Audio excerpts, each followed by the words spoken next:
सत्य सनातन धर्मनी जय, कुंवरम बापूनी जय, समूराम बापूनी जय, जीतोबा बापूनी जय, साहेब श्री सुखदेवजी बापूनी जय, सर्वे संतोनी जय, जग्या भोमनी जय, अपने अपने गुरु महाराज जय।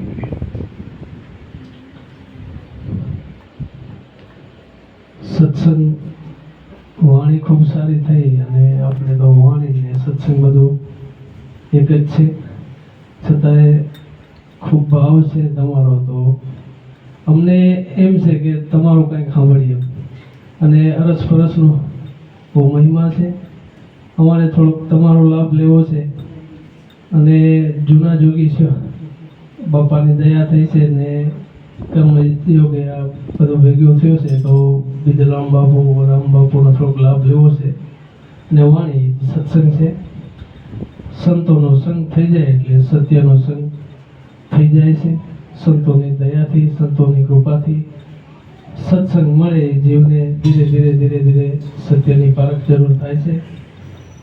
સત્ય હમણાં આગળ એક વાણી થઈ આપણી અંદર જ પડ્યું છે, જ્યાં પડ્યો છે ત્યાં ગોતે નહીં, ગોતે છેટે છેટે,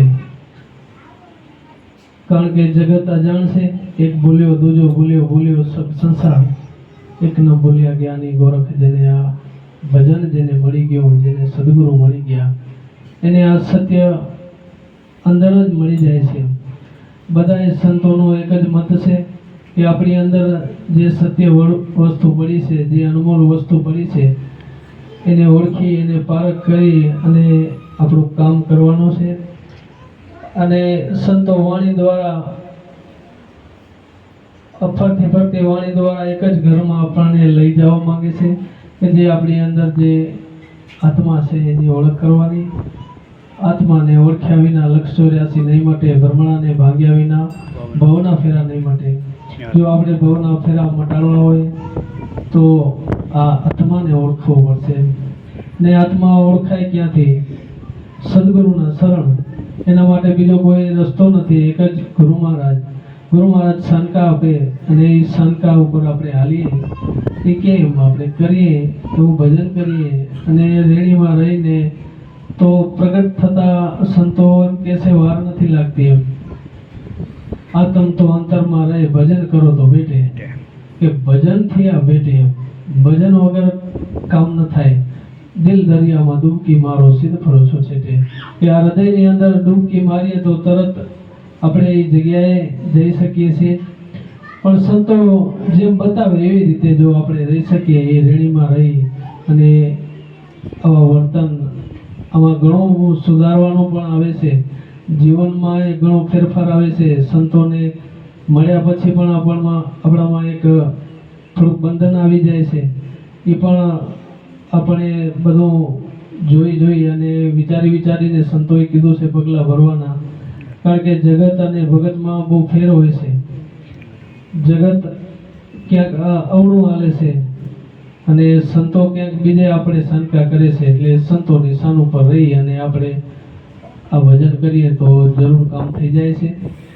ને ભજન તો બોલવામાં આવે એવું નથી ને, બોલવાથી વાણીથી પડશે, આ મનવાણીનો વિષય નથી, જેટલું બોલીએ એનાથી આ સત્ય તો બધાથી પડશે, અનુભવનો વિષય છે અને સંતો અનુભવમાંથી જે કાંઈ સાર નીકળ્યો એમાં આપણને આ બધી વાણીઓ બેસી કે આવા સંતો આપણને મળી જાય। હમણાં વાણી ગઈ, સાચા સંતોની માથે ભક્તિ કેરા મોડ, નિર્મળ મનથી નિરખતા જેમાં ખોટી મળે ની ખોટ, આવા આપણને સંતો મળી ગયા છે। અને આપણા કોઈ બહુ મોટા ભાગ્ય કહેવાય કે આજે પ્રગટ પરમાત્માનો આપણે લાભ લઈ રહ્યા છીએ, અરસપરસ દર્શન કરી રહ્યા છીએ, અને આનાથી મોટું જગતમાં બીજું કાંઈ છે નહીં।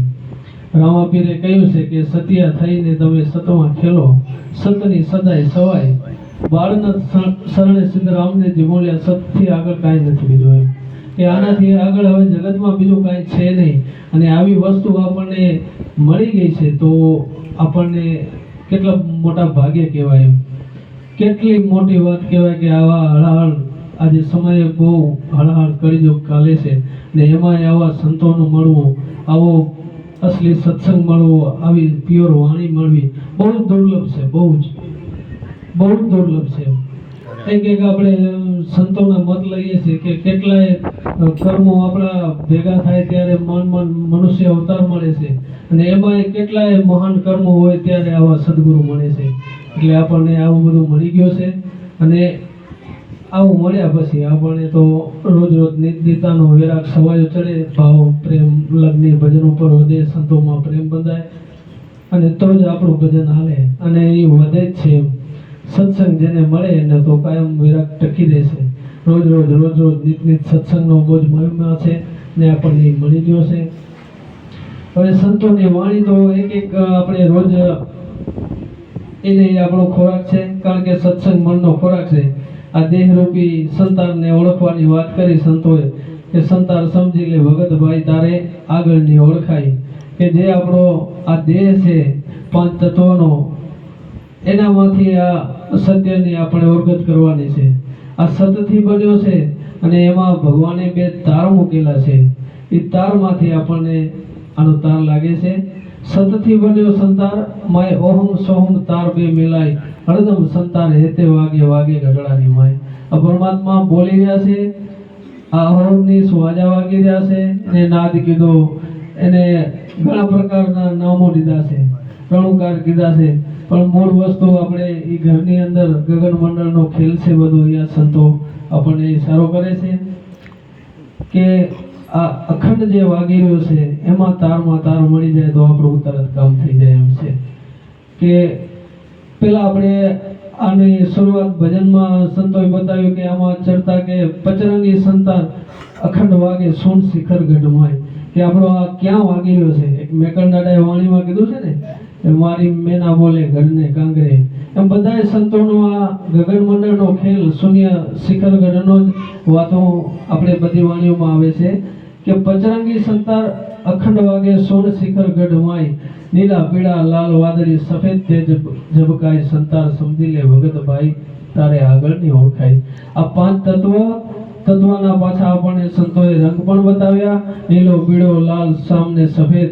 એ આપણા આ જે દેહ બન્યો છે, હવે આવું આપણને ચોખ્ખું જ્ઞાન સંતોએ વાણીમાં મૂકી દીધું છે કે આ દેહ શેનાથી, આ દેહની રચના કેવી રીતે થઈ છે. તો આ પાંચ કલર, પાંચ તત્વ અને પાંચ કલર એના રંગ બતાવ્યા છે. પછી આગળ હળતા કીધું છે કે અમર વાણી અખંડ બોલે ગુરુગમથી જાણ પાય. અમર વાણી જે પરમાત્મા, જે વાણી ખંડિત નથી, અહોર નેશ જેની ટંકશાળ પડી રહી છે, જે આ બોલી રહ્યો છે, બોલે છે ને એ અખંડ છે. દેહ આગળ બતાવ્યો, દેહ ખંડિત છે, પણ અંદર જે આ બોલી રહ્યો છે એ અખંડ છે, અમર છે, અવિનાશી છે. અમર વાણી અખંડ બોલે ગુરુગમથી જાણ પાય, તાલ મજીરા મર્દંગ વાગે જોયાની રચના થાય, સંતાર સમજી લે ભગતભાઈ તારે આગળની ઓળખાય. કે આવો આ અમર વસ્તુ આપણી અંદર પડી છે અને અમર છે તો જ આ બધો આ જગત આલીલો છે ને, આવે છે ને જાય છે, એમાંથી કોઈ બચી જાય છે. આ દેહ પડી જાય છે અને બાદમાં બચી જાય છે, એ અમર છે. એને મરણ નથી, એને જન્મ નથી તો મરણ ક્યાંથી હોય. જન્મ મરણથી ન્યારો, પાપ પુણ્યથી ન્યારો, બધાયથી ન્યારો છે. અને આવી આપણને સંતોએ શાન બતાવી, આને ઓળખી લો તો આપણું કામ થઈ જાય. પછી કીધું સાદ થઈને સંતાર સમજવા લાગ્યા, હળદમ જાગ્યા હેત લાઈ, આઠો પોર દિવસ રજની માય અખંડ તાર બોલાય. કે જે સાદપણું જો આપણામાં આવી જાય, થોડુંક હાચ આવી જાય તો આમાં આપણે આ માલી શકીએ છીએ. એમ સાદ થવું પડે. સાદ સંતોના સાદ ભેગો રહીએ તો આપણે સાદ બનીએ, જગત ભેગા રહીએ જેના જેવા રહીએ એવા આપણે બની જાય છીએ. જેવો આપણને સંગ મળે એવો રંગ લાગે છે.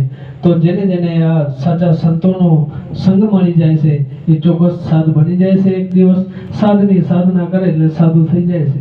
સાધુ આને જ કીધા છે, ભજન કરે એને સાધુ કહેવાય. જેને ભજનની જ ખબર ન પડે તો ખાલી નામથી સાધુ તો કાંઈ અર્થ વગરનો છે. પણ જેની પાસે ભજન છે, જેની પાસે પૂરા સદગુરુ છે ને જે આ સાધનામાં લાગ્યા છે એ સાધુ કહેવાય. અને સાધી લઈ. સાધુ હોઈને સંતાન સમજવા લાગ્યા, દમ જાગ્યા હેતમાં. તો આ શ્વાસે શ્વાસ હર દમે દમ આનો હેત જાગી રહ્યો છે, આનો પ્રેમ અંદરથી લહેર આવી રહી છે, લહેર ઉઠી રહી છે. આઠો પહોર દિવસ રજની અખંડ તાર બોલાય. સંતોએ કીધું છે આમાં તો અખંડ તાર છે, રાત દિવસ આનંદ છે. ખૂબ આનંદની સંતોએ વાત કરી છે. જ્યારે આઠો પહોર દિવસ રજની એક પલ પણ ખંડિત ન થાય એવો અખંડ આનંદ આપણી અંદર વરસાદ વરસી રહ્યો છે. આઠો પહોર દિવસ રજની માય અખંડ તાર બોલાય, સંતાર સમજી લે ભગત ભાઈ તારે આગળની ઓળખાય. આવો સંતાર, આ દેહરૂપી સંતારને આપણે સમજવાની સંતો વાત કરે છે અને આ ભજનથી અને સંતોની શાંતિ સમજાય છે. બોલો સદગુરુ મહારાજની.